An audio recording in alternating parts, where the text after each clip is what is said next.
بفضل الله محدش داق الكحك من ايدي الا وعجبه جدا، وسألني بتعمليه ازاي.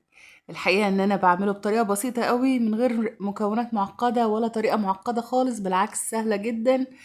النهاردة كنت بعمله وما كانش في دماغي ان انا اصور بعد ما حطيت الدقيق على السمنة. قلت لأ خلاص أنا هافتح الكاميرا وهصوره مع متابعيني.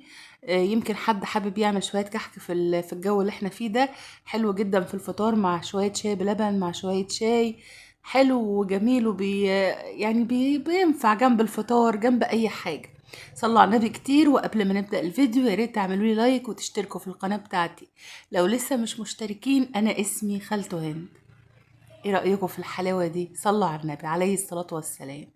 في الاول انا جبت كيلو من الدقيق، حطيت له 600 جرام من السمنه. انا استخدمت سمنه جنه العاديه اللي هي الخضره دي. حطيت له ذره من الملح، 3 معالق من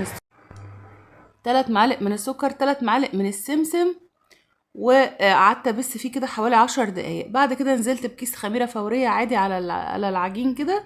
وبعدين نزلت بكوبايه لبن اللي هو الحليب يعني مع نص كوبايه ميه، وعجنته لحد ما اداني عجينه ناعمه كده. نعرف ازاي ان العجينه اتظبطت؟ بناخد كوره كده نكورها ونضغط عليها كده، لو لقيناها عملت شقوق او حاجه يبقى العجينه لسه عايزه سوائل.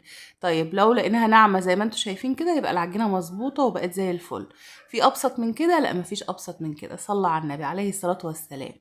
انا شكلت شوية الاول سادة كده، وبعدين رحت اعمل الحشوة الملبن.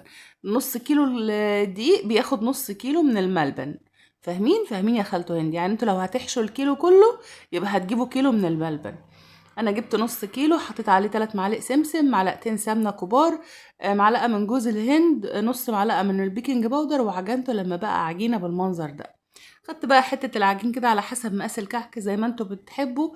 انا عملته كبير شوية عشان احنا مش في العيد يعني ولا حاجة، ولا حطينا عليه سكر ولا اي حاجة. احنا عاملينه كده ناكله جنب الشاي بلبن او جنب الشاي. اخد حتة العجين كده واحط الملبن يكون نص حجم قطعة العجين علشان الكحكاية تبقى جواها ملبن كده كفاية، وطعمها حلو اللي ياكل واحدة كده يتبسط. ما تبقاش الملبن حتة صغنطوطة كده في قلب الكحكاية. يبقى قطعة الملبن نص حجم العجينة. ماشي ماشي يا خالته هنا. كورها بقى وشكلوها. طبعا انا فاشلة في النقش، محدش ياخد بالنقشة بتاعتي دي خالص، انا ما بعرفش انقش كحك. بكون طبعا مشغله الفرن من اول ما ابدا في العجينه، يعني اول ما ابدا اعجن بشغل الفرن يسخن وبحطه على الرف اللي في النص. ما بشغلش شوايه ولا اي حاجه، بسيب الكحك ياخد راحته في التسويه ويستوي على نار عاليه. بيطلع بالشكل الحلو ده. صلوا على